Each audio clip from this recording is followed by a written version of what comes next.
Hello students, Mehta school digital classes में आपका स्वागत है। स्टूडेंट, हम पढ़ रहे हैं समास। पिछले वीडियो में हमने समास के 4 भेद पढ़ चुके हैं। समास की परिभाषा और समास के 4 भेदों के विषय में हम अध्ययन कर चुके हैं। समास के 4 भेद कौन कौन से पढ़ लिए हमने? अव्ययीभाव समास, तत्पुरुष समास, द्वंद्व समास और बहुव्रीहि समास। 4 भेद हम पढ़ चुके हैं। हमारे बच गए थे 2 भेद, कर्मधारय समास और द्विगु समास हमारे बचे थे। उनके विषय में आज हम अध्ययन करेंगे। तो आज हमारा है कर्मधारय समास। हम किसके बारे में पढ़ेंगे? कर्मधारय समास। क्या होता है कर्मधारय समास? जिस समास में एक पद क्या होता है? विशेषण होता है और दूसरा पद क्या होता है? विशेष्य होता है। उसमें आप पहला पद भी विशेषण हो सकता है और दूसरा पद विशेष्य हो सकता है, या फिर पहला पद विशेष्य हो सकता है और दूसरा पद विशेषण, मतलब दोनों में से कोई सा भी एक पद विशेषण होगा और दूसरा पद क्या होगा? विशेष्य होता है। या फिर इसमें क्या होती है? एक पद की तुलना दूसरे पद से की जाती है। एक पद की तुलना क्या की जाती है? दूसरे पद से की जाती है। जैसे विशेषण और विशेष्य क्या होता है? सबसे पहले हमें क्या देखना पड़ेगा कि विशेषण क्या होता है और विशेष्य क्या होता है। तो जिसकी विशेषता बताई जाती है, ध्यान रखना, एक बार अच्छे से सुनना। जिसकी विशेषता बताई जाती है वो तो होता है विशेष्य।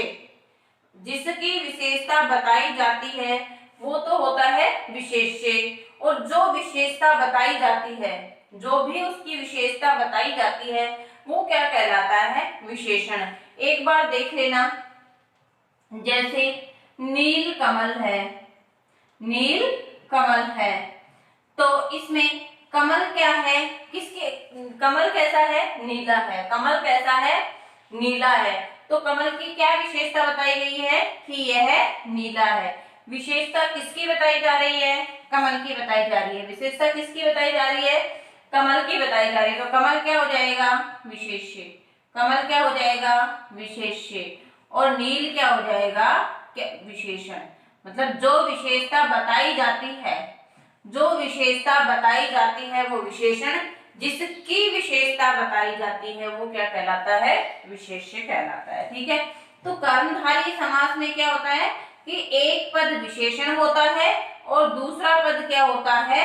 विशेष्य होता है। ठीक है। अब जैसे इसके उदाहरण, तो सबसे पहले क्या देखना, समास विग्रह हम जब करते हैं, समास विग्रह हम जब करते हैं तो जिनमें विशेषण और विशेष्य होता है, जिन शब्दों में विशेषण और विशेष्य होता है, उन शब्दों में हम क्या करते हैं? है जो का प्रयोग करते हैं। शब्दों के बीच में किसका प्रयोग करेंगे?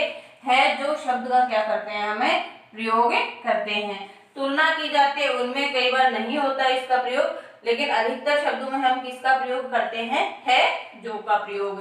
देखना, नील कमल, उदाहरण क्या है? नील कमल, अर्थात नीला है जो कमल। नील कमल, नीला है जो कमल। कमल की विशेषता बताई गई है तो कमल क्या हो गया? विशेष्य। कमल क्या हो गया? जिसकी विशेषता बताएंगे, कमल क्या हो गया? विशेष्य। विशेषता क्या बताई गई है? नीला है। क्या बताई गई है? नीला है। तो क्या हो गया इसमें? ये नीला क्या हो जाता है? विशेषण। तो इसमें विशेषण और विशेष्य का प्रयोग हुआ है, इसलिए ये कौन से समास में आ गया? कर्मधारय समास में। काली मिर्च, मिर्च कैसी है? काली। मिर्च कैसी है? काली है। तो इसमें भी कैसा हो जाएगा? कर्मधारय समास हो जाएगा। काली है जो मिर्च, क्या हो जाएगा? काली है जो मिर्च।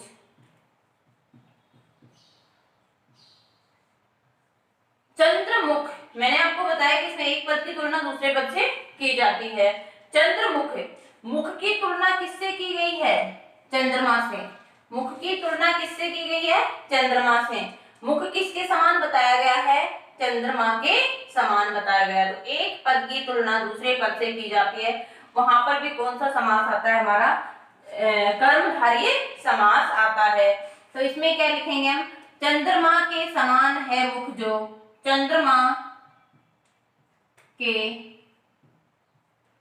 समान है मुख जो।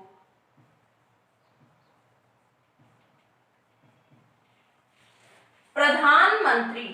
अगला क्या है हमारा? प्रधानमंत्री। मंत्री की क्या विशेषता बताइए कि वह कैसा है? प्रधान है।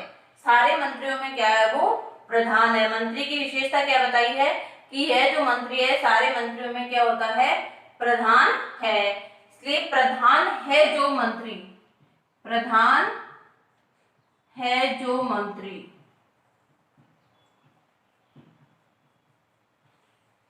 लोहे पुरुष, लोहे पुरुष, पुरुष की तुलना किससे की गई है?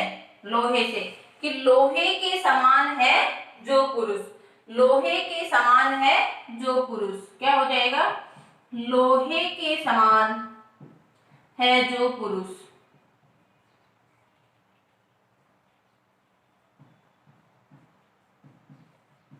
इसी प्रकार से जिसमें विशेषण और विशेष्य होता है या एक पद की तुलना दूसरे पद से की जाती है, वहां पर कौन सा समास होता है? हमारा कर्मधारय समास होता है। अगला हमारा समास है द्विगु समास। जिस समास का पहला पद क्या होता है? द्वि। देखो, द्वि मतलब दो, द्वि का मतलब क्या हो गया? दो होता है, ठीक है। द्वि मतलब संख्यावाचक शब्द है। तो हमें क्या ध्यान रखना है कि जिस समास का पहला पद क्या होता है? संख्यावाची होता है।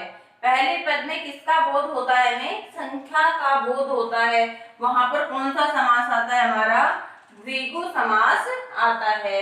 ध्यान रखना कि पहला पद कैसा होता है? इसका संख्यावाची होता है।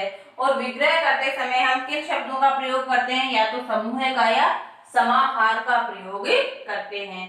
या तो समूह का प्रयोग करेंगे या फिर किसका प्रयोग करेंगे? समाहार का प्रयोग करेंगे। उदाहरण देख लेते हैं इसके पहले।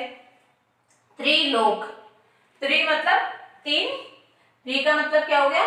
तीन, लोक तो तीन लोकों का क्या हो जाएगा? समूह है, तीन लोकों का समूह है। तो जिसमें पहला पद क्या आ जाएगा? संख्यावाची। जिसमें पहला पद क्या आ जाएगा? संख्यावाची आ जाएगा। वहां पर कौन सा समास हो जाएगा? हमारा द्विगु समास। नव ग्रह, नव अर्थात नौ, नौ ग्रहों का समूह है। क्या हो जाएगा? नौ ग्रहों का समूह है, नौ ग्रहों का समूह है। अगला है पंचवटी, पांच वटों का। वट किसे कहा गया है? वृक्ष को। वट क्या होता है? वृक्ष। तो पांच वृक्षों का समूह है, पांच वृक्षों का समूह है। इसमें आप समाहार लिखो या समूह लिखो, एक ही बात है। समाहार लिखो या समूह लिखो, एक ही बात है। चौराहा, चार राहों या चार रास्तों का समूह है, चार रास्तों का समूह है। नवरत्न, नौ रत्नों का समूह है, नौ रत्नों का समूह है।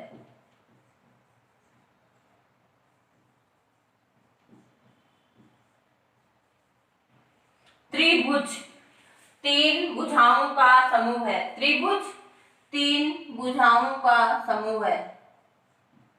इस प्रकार से जिसमें किसी भी पद में पहला पद अगर संख्यावाची आता है, किसी भी पद में पहला पद अगर संख्यावाची आता है, तो वहां पर कौन सा समास होगा? हमारा द्विगु समास होगा। वहां पर कौन सा समास होगा?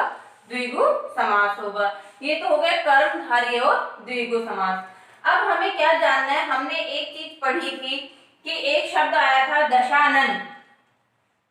जैसे क्या आया था? दशानन। इसमें भी पहला पद क्या है? संख्यावाची है। इसमें भी क्या है? पहला पद संख्यावाची है। लेकिन इस शब्द को हमने किसमें पढ़ा था? बहुव्रीहि समास में पढ़ा था। इस शब्द को हमने किसमें पढ़ा था? बहुव्रीहि समास को पढ़ा था। एक हमने पढ़ा था नीलकंठ, एक शब्द हमने पढ़ा था नीलकंठ। कंठ है जो नीले, हो सकता है कंठ है जो नीले।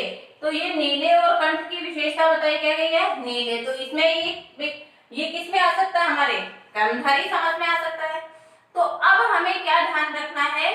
अब हमें एक चीज का क्या ध्यान रखना है कि जिसमें संख्या का प्रयोग किया गया हो पहले पद में, प्रथम पद में अगर प्रथम पद संख्यावाची होता हो, लेकिन अगर इसका तीसरा अर्थ निकलता है, अगर इसका तीसरा अर्थ निकलता है, कोई तीसरा ही विशेष अर्थ निकलता है, तो उसको हम किस में मानेंगे? बहुव्रीहि समास में मानेंगे। उसे हम किस में मानेंगे? बहुव्रीहि समास में। नीलकंठ का भी तीसरा अर्थ निकलता है, शिव को कहते हैं हम। पीतांबर है, पीतांबर का भी विष्णु, पीले अंबर।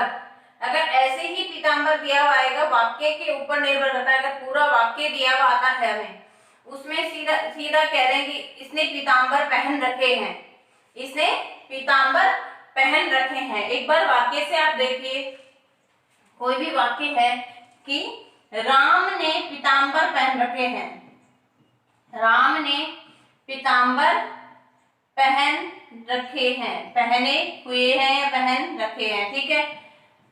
एक वाक्य तो ये हो गया, ठीक है। एक हो गया कि हम गुरुवार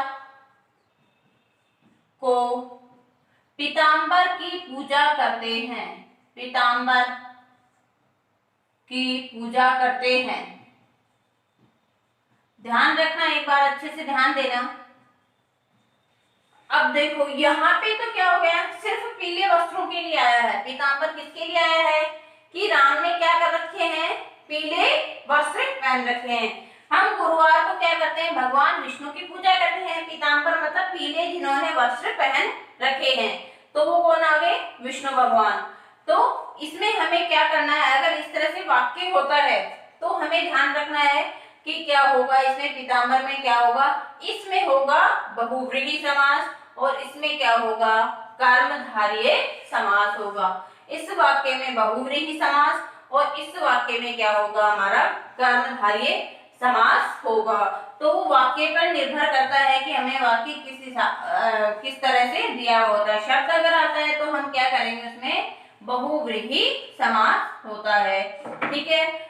समझ में आ गया अंतर बहुव्रीहि समास, कर्मधारय समास और द्विगु समास में। अब हम कुछ अन्य उदाहरण करते हैं। उससे पहले हम सारे जो भी समास हमने पढ़े हैं एक बार फटाफट से उनको देखते हैं। अव्ययी भाव समास क्या था? जिसमें पहला पद क्या होता है? अव्यय या उपसर्ग जिसमें होता है। पहला पद क्या होता है? अव्यय या उपसर्ग होता है। या फिर जिसमें शब्दों की क्या होती है? पुनरावृत्ति होती है। वहां पर कौन सा समास होता है? अव्ययी भाव समास। तत्पुरुष समास हमने पढ़ा था, जिसमें विभक्ति चिन्हों का क्या होता है? लोप होता है और दूसरा पद जिसमें प्रधान होता है, वहां पर कौन सा होता है? तत्पुरुष समास होता है। उसके बाद हमने पढ़ा द्वंद्व समास, जहां पर दोनों पद क्या होते हैं? प्रधान होते हैं। वहां पर कौन सा समास होता है? द्वंद्व समास। बीच में और या विग्रह करते समय या तो और का या का प्रयोग करते हैं। फिर हमने पढ़ा था चौथा समास बहुव्रीहि समास, जिसमें दोनों पद ही प्रधान नहीं होते हैं, अपितु तीसरा पद क्या होता है? अर्थ निकलता है, वो ही प्रधान माना जाता है। तो वहां पर कौन सा समास होता है? बहुव्रीहि समास होता है। पांचवा हमने पढ़ा था कर्मधारय समास, जिसमें एक पद विशेषण और दूसरा पद क्या होता है? विशेष्य होता है। या फिर एक पद की तुलना क्या की जाती है? दूसरे पद से की जाती है, ठीक है। अगला हमने पढ़ा था द्विगु समास, जिसमें पहला पद क्या होता है? संख्यावाची होता है। द्विगु समास में पहला पद क्या होता है? संख्यावाची होता है। इन दोनों समासों को क्या माना जाता है? तत्पुरुष समास का ही उपभेद माना जाता है। जिस प्रकार से तत्पुरुष समास में दूसरा पद प्रधान होता है, इसी प्रकार से इन दोनों में भी क्या होता है? दूसरा पद प्रधान होता है। इस तरह से हमारे 6 समास कंप्लीट हो चुके हैं। इनकी वर्कशीट आपको मिल जाएगी। तो अब हम कुछ इनसे सभी से संबंधित कुछ उदाहरण देखते हैं। सभी समास, जितने भी समास के भेद हैं, उनसे संबंधित हम क्या करेंगे? कुछ उदाहरण देखते हैं। देखिए जरा, मुरलीधर, मुरलीधर अर्थात मुरली को धारण करने वाले, या मुरली को जो धारण करते हैं। कौन धारण करते हैं मुरली को? किसको कहा गया है? कृष्ण भगवान को। किसे कहा गया है? कृष्ण भगवान को। मुरली को धारण करने वाले, मुरली को धारण करने वाले। तीसरा अर्थ निकल रहा है इसमें, तीसरा अर्थ निकल रहा है। तो क्या हो जाएगा इसमें? समास कौन सा होगा हमारा? बहुव्रीहि समास। कौन सा समास होगा? बहुव्रीहि समास होगा। अगला है राजा रंक। दोनों अपोजिट दिए हुए हैं, राजा और रंक। तो इसमें हम राजा और रंक लिख सकते हैं या फिर राजा या रंक। राजा या रंक कौन सा समास होता है जिसमें दोनों विलोम शब्द दिए गए, दोनों का समान महत्व होता है, दोनों पदों का। कौन सा समास होता है? द्वंद्व समास होता है। कौन सा समास होता है? द्वंद्व समास होता है। अगला है गंगा तट। गंगा तट अर्थात गंगा का तट क्या हो जाएगा? गंगा का तट। तो जहां पर विभक्ति चिन्ह आते हैं, जहां पर विभक्ति चिन्ह आते हैं के की कौन सा समास होता है? कौन सा विभक्ति चिन्ह होता है कारक का? संबंध तत्पुरुष। कौन सा होता है? तत्पुरुष लिख सकते हो या फिर लिख सकते हो संबंध तत्पुरुष समास। संबंध तत्पुरुष। अष्टाध्यायी, ध्यान रखना पहला पद क्या है? संख्यावाची है। क्या इसका तीसरा अर्थ निकल रहा है? नहीं निकल रहा है। तो अष्टा मतलब 8, अध्यायी मतलब अध्यायों का समूह है। 8 अध्यायों का समूह है। 8 अध्याय का क्या होता है? समूह है अष्टाध्यायी। ये कौन सा समास हो जाएगा? द्विगु समास हो जाएगा। कौन सा समास हो जाएगा? द्विगु समास हो जाएगा। चक्र पाणी, ध्यान रखना पाणी का अर्थ होता है हाथ। पाणी का अर्थ क्या होता है? हाथ। हाथ में चक्र है जिनके, चक्र है हाथ में जिनके, कौन है? विष्णु। चक्र है हाथ में जिनके, ये चक्र है हाथ में जिनके, कौन हो जाते हैं? विष्णु। अर्थात तीसरा अर्थ निकल रहा है। कौन सा समास हो जाएगा? बहुव्रीहि समास हो जाएगा। कौन सा समास हो जाएगा? बहुव्रीहि समास। शरणागत, शरण में आगत, शरण में आने वाले, शरण में आगत, शरण में आगत। कौन सा समास है? तत्पुरुष समास है। तत्पुरुष में भी में चिन्ह किस में आता है? अधिकरण तत्पुरुष में आता है। किस में आता है? अधिकरण तत्पुरुष में आता है। अधिकरण तत्पुरुष। अगला है अजन्मा। मैंने आपको बताया था उपसर्ग पहला पद या तो उपसर्ग या अव्यय होता है। कौन से समास में? अव्यय भाव समास में। तो बिना जन्मा, अजन्मा मतलब बिना जन्मे। कौन सा समास हो जाएगा? अविभाव समास। अविभाव समास। कृष्ण सर्प, सर्प की क्या विशेषता बताइए? कृष्ण अर्थात काला, कृष्ण अर्थात काला। सर्प की क्या विशेषता बताइए? सर्प कैसा है? काला है। जहां पर विशेषण और विशेष्य होते हैं कौन सा समास होता है? कर्मधारय समास होता है। कृष्ण है जो सर्प या काला है जो सर्प। कृष्ण या काला है जो सर्प। इसी प्रकार से ये हमारे सभी समास के जो भेद हैं उनसे संबंधित कुछ मैंने करवाए हैं आपको उदाहरण। और इस प्रकार से हमारा समास का जो प्रकरण है वो आज समाप्त हो चुका है। उम्मीद करती हूँ समास आपको समझ में आ गए होंगे। इससे संबंधित जो भी आपको वर्कशीट मिले उसको आप वीडियो देख करके हल करने की कोशिश करें। धन्यवाद।